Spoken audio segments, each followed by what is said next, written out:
ponencia de María José Otero, de la Universidad de Granada. María José Otero es profesora de Lengua y Literatura Castellana en secundaria y es contratada FPU en el Departamento de Literatura Española de la Universidad de Granada. Graduada en Filología Hispánica y doble máster en Formación del Profesorado y Estudios Latinoamericanos, Cultura y Gestión,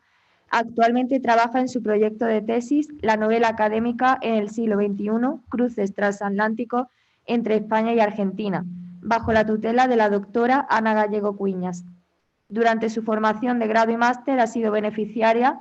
de diferentes becas de iniciación a la investigación y colaboración. Ha formado parte del comité organizador en diferentes encuentros nacionales e internacionales y también coordina las prácticas del máster en Estudios Latinoamericanos, Cultura y Gestión y colabora en los proyectos Ecoedit, Femenedit y COVIDteca. Sin más, le cedo la palabra y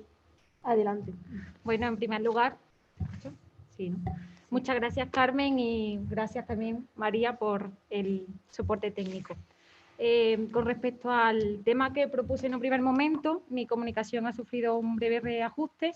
y el tema sobre el que voy a hablar sería la Universidad Española ante la pandemia, un acercamiento al tema desde la COVIDteca. Para no alargarme más de la cuenta ni irme por las ramas, voy a pasar a leer lo que traía preparado. 1. La universidad, una institución en crisis, a modo de introducción.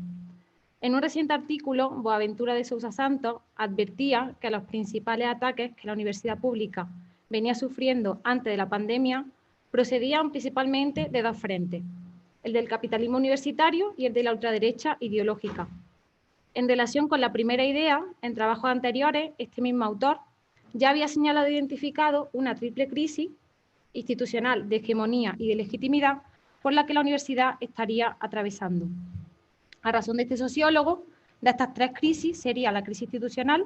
resultado de la contradicción entre la reivindicación de independencia y autonomía, por un lado, y la creciente presión a la que la institución está sometida para orientarla a criterios de eficiencia y productividad, por otro, el eslabón más débil.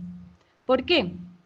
Porque si la autonomía científica y pedagógica de la universidad depende de la financiación del Estado, cuando éste reduce su compromiso político con la institución y con la educación en general, esta deja de ser entendida como un bien público y pasa a ser considerada un bien de mercado, privado o, en todo caso, privatizable. De este modo, la crisis institucional vendría de la mano de la creación de un mercado de servicios universitarios, dando lugar así a una deriva en la educación superior que, lejos de emanar únicamente de las coyunturas de crisis económica, responde a estrategias urdidas con anterioridad y que tienen como fin el desmantelamiento de la universidad pública y la privatización del saber y de los bienes derivados de esta, según señala García Ruiz. A partir de la década de los 80 del siglo pasado, queda constatado que la universidad pública pierde prioridad en las políticas de Estado. Como consecuencia de esto, se ve abocada a exponerse como un bien que, lejos de ser público, puede ser explotado comercialmente. Este proceso es lo que se identifica como mercantilización de la universidad y se lleva a cabo en dos fases. Una primera fase centrada en la emergencia y consolidación de un mercado nacional universitario y una segunda fase focalizada en el mercado transnacional de la educación superior, perfilando de este modo la globalización neoliberal de la universidad, que en los últimos tiempos está marcada por una idiosincrasia plenamente mercantil e ideológica, donde solo unos cuantos países centrales y sus universidades globales han resultado beneficiadas en detrimento, por supuesto, ¿no?, de universidades de países periféricos o semiperiféricos que cada vez más asisten a relaciones más férreas de dependencia y desigualdad. En este sentido, en 1994, el Banco Mundial hace público su informe La enseñanza superior, lecciones derivadas de la experiencia, donde se exponía como idea principal la necesidad de centrar las inversiones en materia de educación principalmente a primaria y secundaria, dado la baja tasa de retorno social de la formación universitaria. Para el Banco Mundial, en este año, la universidad se presentaba como una institución poco rentable y por ello se le instaba, entre otras cosas, a incrementar el precio de la matrícula, a incentivar una mayor participación empresarial, a una homogeneización de título y grado, etc. Todo esto, por supuesto, en aras de ir asentando las bases de un mercado global en materia de educación. Por otro lado, en el año 2000, este mismo organismo publica otro informe, La educación superior en países en desarrollo, peligro y promesa, donde, y aunque siguiendo la hoja de ruta iniciada en el informe anterior, en el del 94, ¿no?, se aprecia un cambio de postura con respecto a la educación universitaria, la cual ya inserta en otra etapa del capitalismo, esto sería el capitalismo cognitivo, se presenta ahora como un bien de interés público, toda vez que, como reconoce García Ruiz, lo hace supeditado a un criterio utilitarista que destaca su preponderante papel en la nueva configuración y dinámica del sistema económico mundial. Desde esta lógica, los procesos de globalización actuales pueden ser reinterpretados como la renovación de un proceso de acumulación primitiva que combina los métodos tradicionales de expropiación con la tentativa de transformar en mercancía la vida y el pensamiento. La nueva dinámica de privatización, parasitaria de lo común, según señala Bercellón, atravesaría de norte a sur la economía del conocimiento, pero es claro que no todos los países salen igual de bien parados ante este nuevo orden. Se ha implantado lo que Molix ha denominado una geopolítica del saber y del poder, donde el mundo quedaría dividido en países que producen conocimiento y países que consumen ese mismo conocimiento. Y es por ello que señala de nuevo Boaventura de Sousa Santos que la disminución de inversión estatal y la globalización mercantil de la universidad serían dos caras de una misma moneda que tiene como objeto final transformar la institución universitaria en un bien privado a través de un proyecto a medio y largo plazo. La descapitalización de la universidad pública se identificaría así con un proceso global que con mayores o menores consecuencias ha ido encaminado desde la década de los 70-80 del siglo XX hacia una misma dirección. Con todo, y teniendo en cuenta que las relaciones de producción en la era del capitalismo cognitivo ya no se sustentan en un intercambio concreto por un salario, sino que se trata del intercambio de un capital simbólico, no es trivial que, como señala Sousa Santos, la universidad, de creadora de condiciones para la competencia y para el éxito en el mercado, entiéndase mercado local o nacional, se transforme por sí misma y de forma gradual en un objeto de competencia, es decir, en un mercado en sí misma. A esta luz, si la universidad ha pasado de ser un bien común a un bien de consumo y un mercado en sí misma, obligada por las exigencias mismas que el mercado impone, la única piedra de choque susceptible de denunciar y subsanar la deficiencia del modelo universitario estaría representada dentro del mismo sistema principalmente por los docentes, cuando señala Boaventura de Sousa Santos de nuevo que la libertad académica es vista como un obstáculo a la empresarialización de la universidad y a la responsabilidad de la misma ante empresas que pretenden su servicio. Y en este sentido, esta mercantilización o corporativización de la institución iría de la mano de una reducción del poder de actuación de docentes, investigadores y académicos en general. Este recorrido por la situación y crisis de la universidad se vería materializado en los últimos años en un fuerte crecimiento del mercado educativo, apenas obstaculizado por las barreras nacionales, la difusión de medios electrónicos de enseñanza y aprendizaje, la necesidad de una mano de obra calificada que aún no ha sido satisfecha, el aumento de movilidad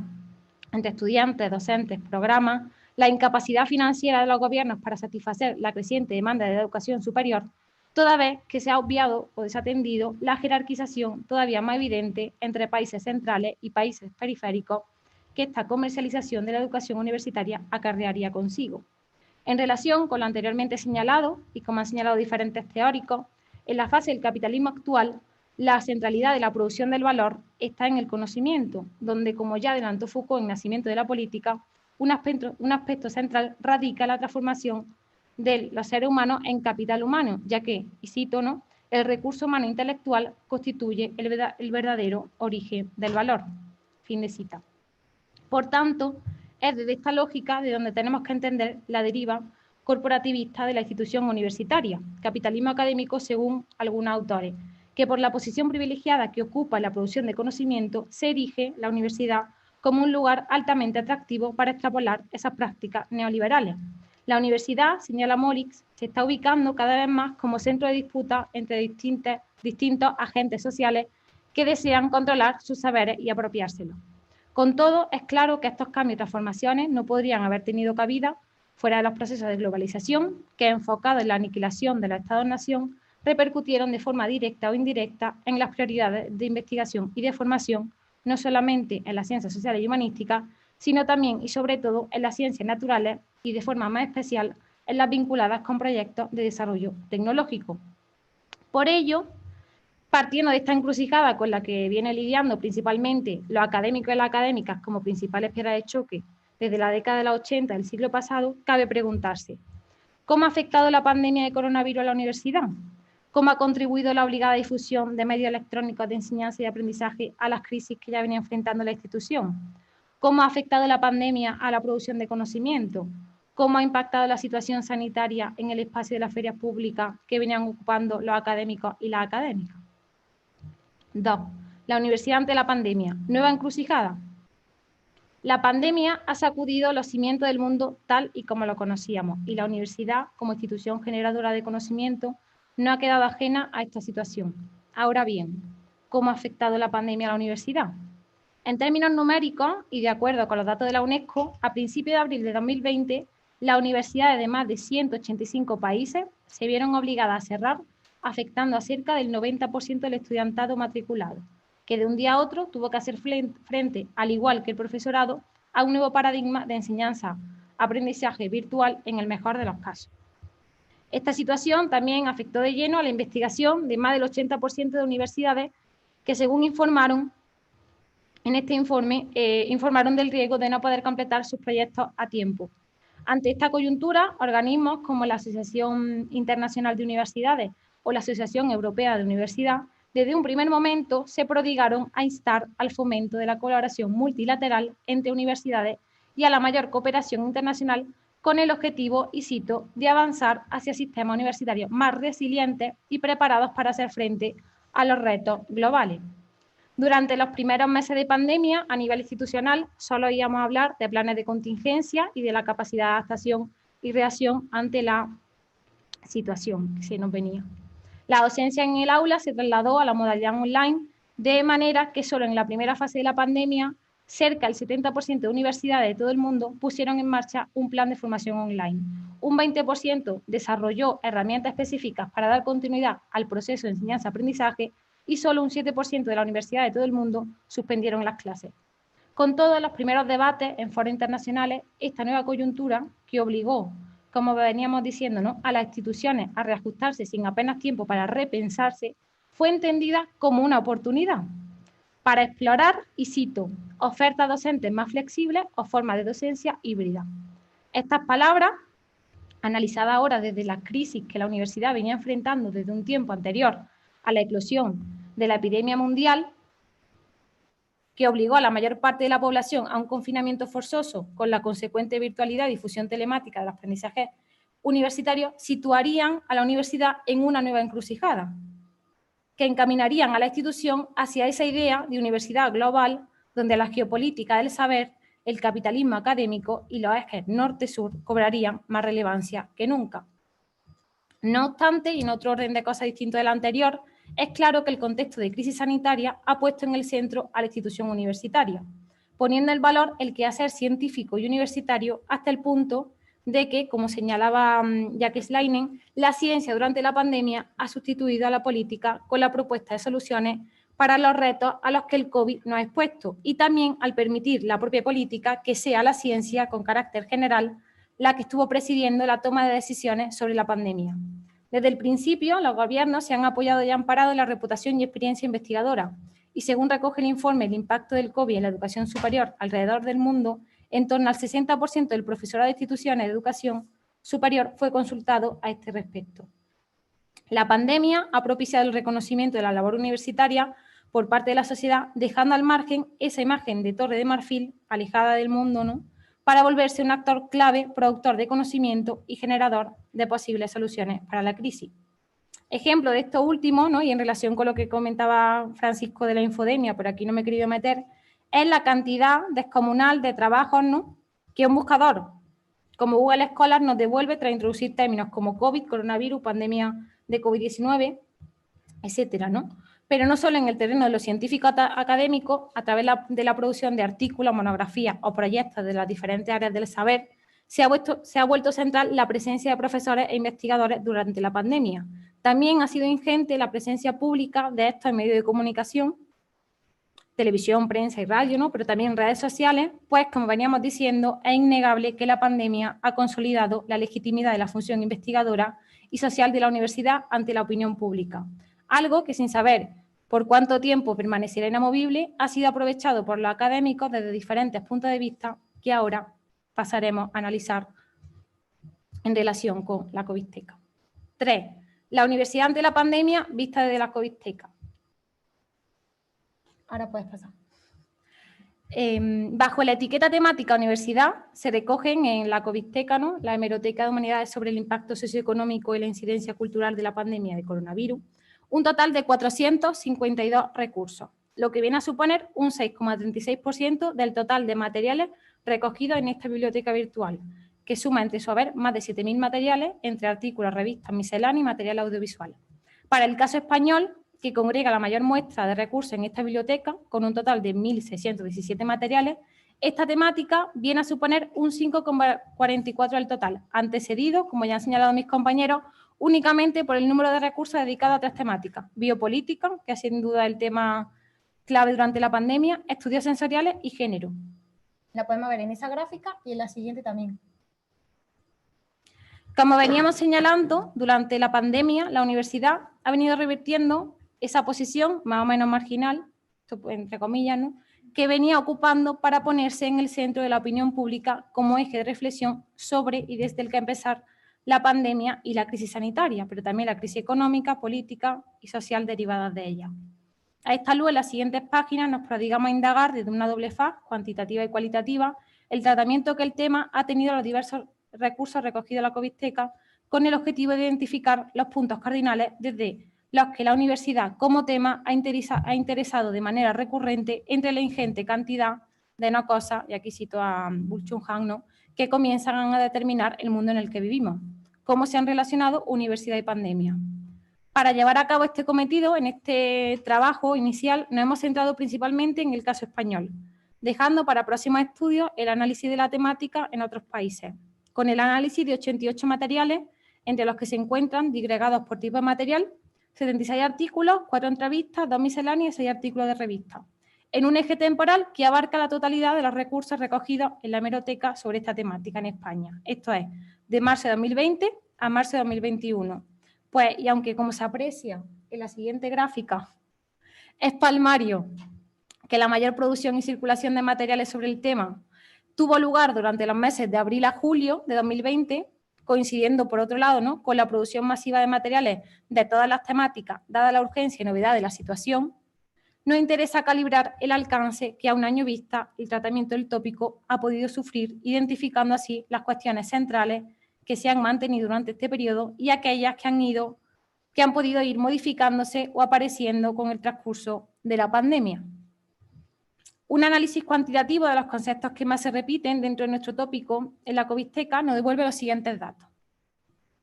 Los términos que más se repiten serían formación, ciencia, educación, estudiante, universidad, conocimiento, tecnología, virtual, investigación y también a distancia. ¿Qué pasa? Que estos datos, lejos de darnos una panorámica de los temas que más han preocupado desde el vértice de la temática que nos ocupa y que podríamos agruparnos, según estos términos, en tres grandes grupos: formación online, situación de los estudiantes durante la pandemia y papel de la ciencia, demandan del análisis cualitativo de los mismos. Pues hemos detectado, como también señalaba antes Marta, que, por ejemplo, bajo términos muy genéricos como formación o educación, lejos de agruparse únicamente materiales y recursos centrados en la universidad como tema de interés, se recogen materiales que abordan la educación de manera general o la formación en otros niveles educativos como pueden ser secundaria o primaria. De este modo, el acercamiento cualitativo, pues no hemos de olvidar que en el nivel más profundo, ¿no?, y aquí vuelvo a citar a Han, el pensamiento es un proceso resueltamente analógico. El acercamiento cualitativo a los materiales recogidos en la Covisteca determinan que desde el costado de la universidad los ejes que más han interesado, ordenados de mayor a menor presencia, han sido, por un lado, la coyuntura en la que el paradigma de la docencia online sitúa a la institución universitaria, que esto sí se podría corresponder con los datos que nos daba la gráfica anterior, y por otro lado, la situación de la investigación y la situación de la investigación y la ciencia en nuestro país.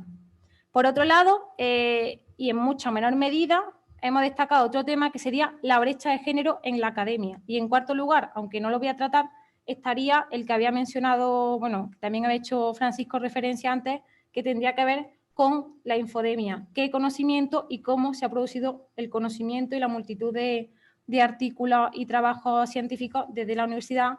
en el arco temporal de la pandemia, ¿no? Con todo esto nos preguntamos ahora cómo han sido abordados estos temas y qué lecturas podemos hacer de esos acercamientos. 1. Docencia online. Sin duda, la cuestión que más se ha repetido en la opinión pública desde el inicio de la pandemia en relación con la universidad ha tenido que ver con la coyuntura en la que el paradigma de la docencia online ha situado a la universidad, toda vez que en los materiales analizados esto se ha hecho desde un atisbo crítico nada complaciente con la formación virtual.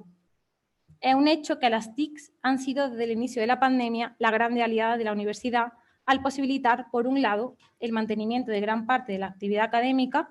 con la realización de encuentros, congresos, seminarios de manera virtual y, por otro, al posibilitar la continuidad de la docencia cuando la institución universitaria, como veníamos señalando, se vieron obligadas a cerrar a mediados de 2020. Si bien es cierto que la pandemia, y así ha sido aplaudido, ha traído para quedarse la posibilidad del formato híbrido para encuentros como el que hoy nos reúne aquí, ¿no? Diferente ha sido la percepción que la docencia online ha levantado ante los pensadores que se han ocupado del tema. Pues lejos de verse como la oportunidad de oro para afianzar, como señalábamos al inicio de la presentación, ¿no?, la creación de esa universidad global, falsamente democrática, que conectaría con las posibilidades de la interactividad y la inmediatez, sin horario y limitaciones geográficas, a alumnos de diferentes partes del mundo, esta idea ha sido reflexionada desde una perspectiva crítica en la que no se ha dejado de recalcar la importancia de la universidad y el campus como espacio de sociabilización y cooperación para que se produzca el conocimiento. También tendría que ver con lo que tú comentabas antes, Francisco, del tacto y la empatía, ¿no? La gravedad que acarrearía reemplazar la interacción presencial entre profesores y alumnos por la virtualidad, los riesgos del capitalismo tecnológico con la consecuente mediación de grandes empresas privadas que habrían de encontrar en este nuevo formato un nicho de mercado poco explorado, sin olvidar, entre otras cosas, ¿no?, la brecha digital que, y a pesar de que el anterior ministro de Universidades, ¿no?, Manuel Castel, se empeñara en negar en diferentes entrevistas, todavía es un hecho en muchos hogares de nuestro país. Los datos no engañan y, según estimaciones, la cantidad de alumnos matriculados en todo el mundo en la educación superior pasará de unos casi 100 millones a principios del año 2000 a 594 millones solo en el año 2040.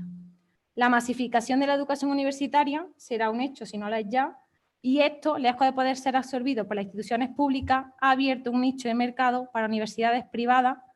que no lo olvidemos, no dejan de ser empresas buscando un rédito económico, que ven en las TIC y en la virtualidad el escenario ideal para abaratar costes y ampliar márgenes de beneficio. Sonado, por ejemplo, ¿no?, fue hace unos meses el expediente de regulación de empleo, el ERE, que pactó la Universidad Europea con los comités sindicales,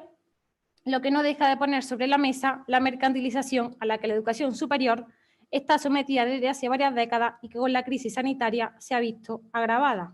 No obstante, la universidad pública debe resistir como último bastión a esta mercantilización, donde la educación deja de ser un bien público para convertirse, como decíamos, ¿no?, en un bien de mercado, y así lo han defendido desde su espacio los pensadores, que son académicos en su mayoría, que han encontrado en el tiempo de la pandemia ese altavoz, a través de la visibilidad que la ciencia le ha dado, para defender una universidad pública y presencial de calidad. En definitiva, ¿no?, una universidad como experiencia de lo común.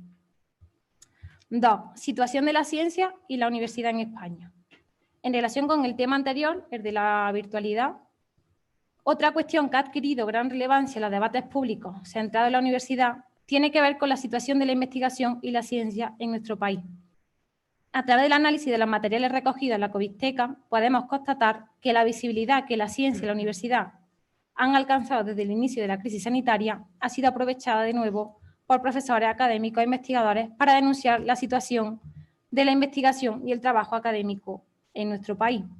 Numerosos son los materiales que aunan los riesgos de la virtualización en la universidad con la situación precaria que la ciencia atraviesa en España. Es una tónica que desde abril de 2020 se sucedan, sobre todo en prensa, artículos que aprovechan la coyuntura de la pandemia para poner sobre la mesa la situación crítica que la universidad en nuestro país estaría atravesando principalmente por dos razones que se dan la mano: la falta de inversión y, por tanto, ¿no?, derivada de ella, la precarización de las condiciones laborales. No obstante, es paradójico que mientras que la prevención del COVID ha puesto en evidencia la importancia de la investigación y la ciencia en todo el mundo, en el caso de España la inversión pública en I+D+I haya caído un 30% solo en los últimos años, según datos del Observatorio Español I+D+I y CONO. La pandemia, a la vez que ha exhibido el valor de la ciencia y la investigación, ha dejado más que nunca al descubierto las muchas fracturas del sistema. Con todo, y como se señala en el informe elaborado por la CRUE, la universidad frente a la pandemia, la situación sanitaria ha repercutido no solo en que la universidad sea consultada por los gobiernos en base de su experiencia en relación con el COVID, ¿no?, sino que también ha influido en que la universidad contribuya a la formulación de políticas que puedan afectar al sector.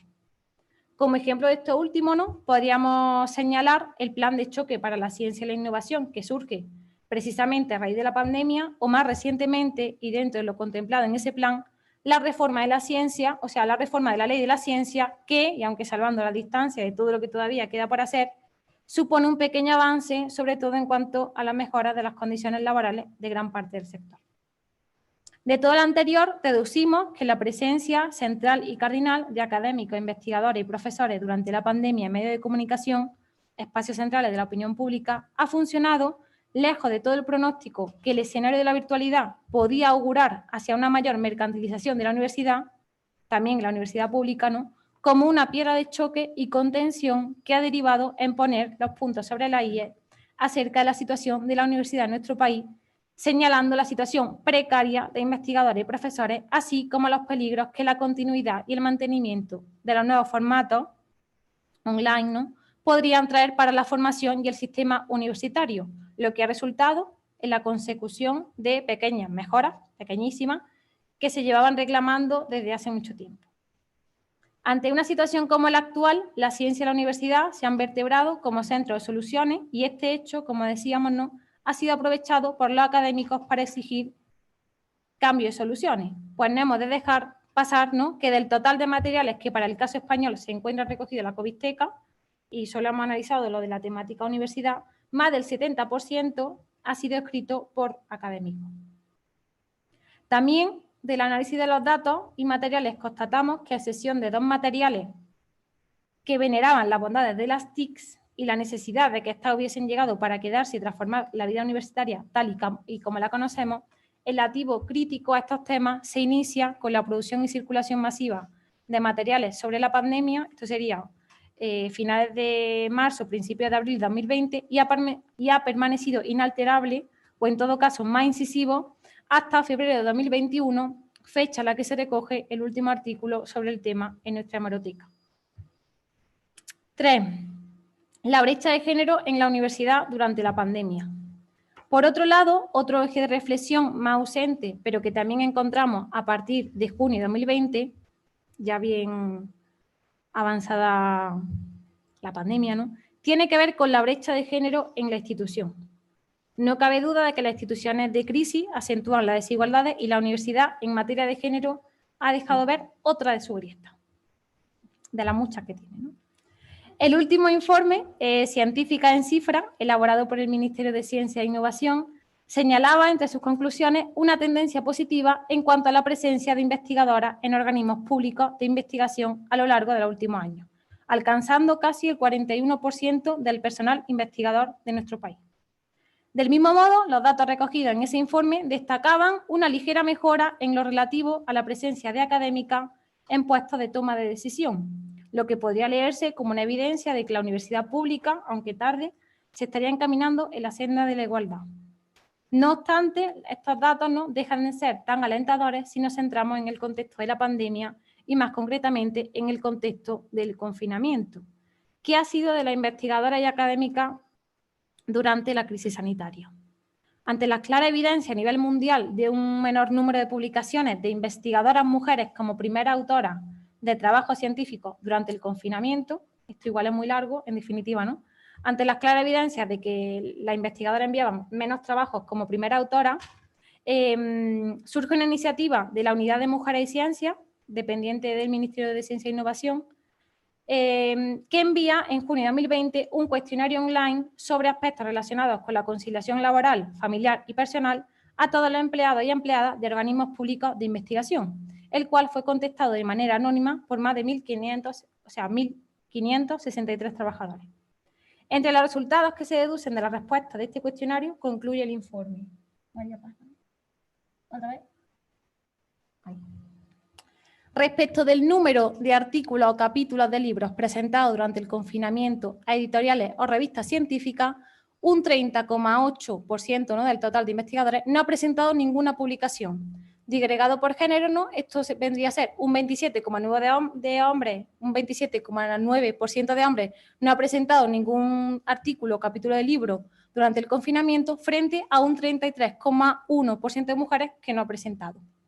siendo la media de artículos o capítulos presentados durante el confinamiento de 1,3 para ella y de casi 1,5 para los investigadores hombres. En la línea del anterior, ¿no?, otro dato que se deduce de este informe es el siguiente. Un 31,1% de las mujeres investigadoras, ¿no?, considera que su productividad científica se ha visto afectada por las responsabilidades domésticas y de cuidado durante el periodo de confinamiento, frente a un 26,2% de investigadores hombres, constituyéndose así evidencias claras de que la brecha de los cuidados, al igual que para el conjunto de la población, también se hace patente en el contexto o ámbito de la universidad. Por ello, y ante la urgencia de los datos, a la hora de llevar un análisis de los materiales recogidos sobre universidad en la Covisteca, nos hemos preguntado acerca de la cantidad de recursos que recogen esta realidad, así como en el modo de tratamiento que llevan a cabo del mismo. Lo que nos dicen los datos. Solo 3 del total de los materiales recogidos en la Covisteca, esto eran 88 materiales para el caso de España, se han ocupado de esta problemática, por supuesto de un atisbo crítico y de denuncia, ayudando de esa forma a hacer visible una tendencia que iría en detrimento de los datos mencionados anteriormente, relacionados con una mayor igualdad en las universidades públicas y organismos de investigación públicos. En relación con esto, hay que señalar que si la presencia de profesores, investigadores y académicos en los medios ha sido central durante la pandemia, nada que ver tienen esos datos con la presencia de mujeres académicas investigadoras en los medios. Pues únicamente analizando la autoría de los materiales centrados en nuestra temática, ¿no?, en el tema universidad, estas suponen solo un 31% del total. En cuanto al abordaje, prácticamente ausente, como veíamos, ¿no?, de la brecha de género en la universidad, hay que señalar que los pocos materiales que encontramos en la Covisteca han sido reflexionados por mujeres, quienes, aparte de la exposición de los hechos y datos constatables, han puesto la mira en la necesidad de reformas y medidas que corrijan estas deficiencias, que por otro lado acarrean en muchas ocasiones que se pierda gran parte del talento femenino en la universidad. Voy a terminando con una breve conclusión, resumen, ¿no?, que viene a ser la siguiente. En definitiva, de este acercamiento a cómo desde la opinión pública se ha abordado el tema de la universidad durante la pandemia, podemos concluir que a pesar de que la pandemia haya puesto en jaque a la institución universitaria, dirigiéndola hacia el escenario propicio para enfrentarla a una nueva encrucijada, la presencia central y decisiva de la institución en y para la gestión de la situación sanitaria, con una consiguiente presencia y legitimación de la voz de los docentes, académicos e investigadores, esto incluso se puede discutir, ¿no?, porque se ha llevado al extremo de este meme que está circulando por ahí del... ¿Cómo se llama? César, que hoy es experto en geopolítica, experto... Sí. ¿Sabéis de quién hablo, no? Sí. César Carballo, ¿no es? Sí. Con la consiguiente presencia y legitimación de la voz de los docentes, académicos e investigadores, ha contribuido a fungir como piedra de choque con la denuncia de los rasgos de una posible transformación de la educación presencial en virtual, así como con la denuncia sobre el estado precario de la ciencia y la profesión académica en nuestro país, que, como siempre en la historia, sigue siendo todavía más precario, y así también lo hemos visto que ha sido denunciado y visibilizado, aunque en mucha menor medida, para esa media parte de la humanidad, que son las mujeres también en el ámbito de la academia.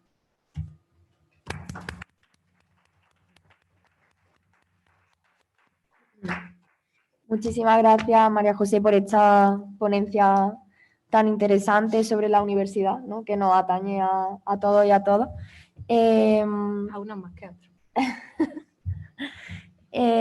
¿Alguien tiene alguna pregunta, comentario o debate?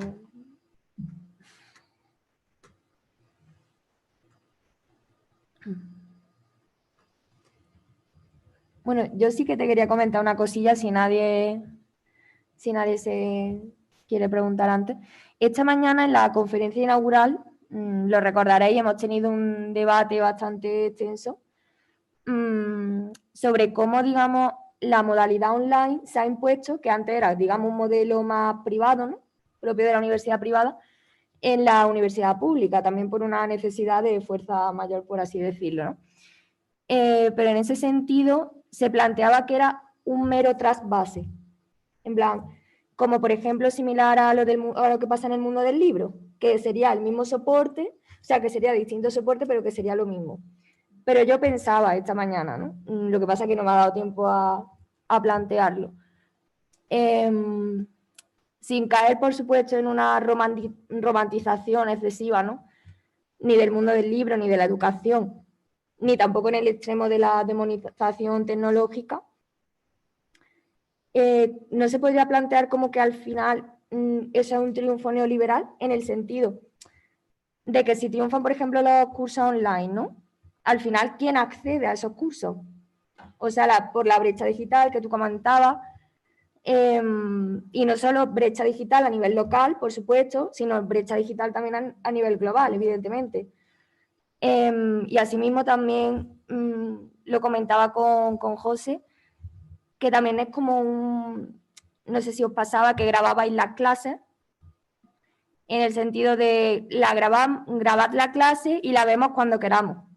O sea, como un consumo rápido tipo Netflix de la universidad. Que al final nunca llega. Luego, por otra parte, ¿no?, que es como, me agendo muchas cosas para ver, o muchos artículos que leer y demás, y creo que tengo todo el conocimiento, pero luego, ¿cuándo ha sido ese conocimiento, no? Exacto. Yo, con respecto a lo que decía, sí, yo tampoco me gustaría caer en la romantización de las clases presenciales, pero aquí a mí me ha tocado dar clases en pandemia virtuales, y aquí hay muchas, bueno, alumnas sobre todo, ¿no?, que la han sufrido, y ellas mismas pueden decir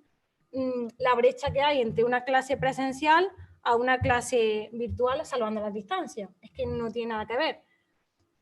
Yo no sé si yo creo que sea un trasvase de las lógicas neoliberales, pero también por lo que apuntaba antes de los datos, es que va a llegar un momento, o sea, según las estimaciones que comentaba antes, en 2040 va a haber 594 millones de personas en educación superior. ¿Qué Estado es capaz de absorber eso con una institución pública? Entonces, de ahí también deriva que la empresa, ¿no?, que el capitalismo ve ahí el nicho claro, abierto y para coger carrerilla de la universidad online, y luego con todo lo que eso conlleva en relación a una geopolítica del saber, porque al final, ¿cuáles van a ser las universidades que son? Bueno, en la universidad de... O sea, ahora mismo en un formato presencial también los vemos. Carrera investigadora. ¿A qué universidades te tienes que ir para que esa estancia o esa te cuente? No te puedes ir a la Universidad de Alicante, sin faltarle respeto a la Universidad de Alicante. Pero te tienes que ir a la IFLI o no sé qué rollo, porque si no, al final de cuentas, eso no te vale nada. Entonces, al final van a ser esas universidades con más recursos las que puedan articular, ¿no?, un mercado universitario competente y potente, que al final va a ser el que va a intentar absorber a esa cantidad, desde mi punto de vista, que yo no soy conocedora de esto, vamos, al 100% ni al 20%, pero creo que al final sí que conlleva que al final, pues como dice Molix, ¿no?, que nos dividamos entre países que producen conocimiento y países que consumen ese conocimiento que producen ciertos países. Ahora, ¿qué países producen qué conocimiento producen esos países, ¿no? Sí, claro, claro. Yo sí, te lo iba a comentar, la geopolítica del saber, que lo has comentado tú también. No sé, yo seré romántica, pero yo quiero las clases presenciales. Bueno, pues gracias. ¿Alguien quiere seguir en el debate?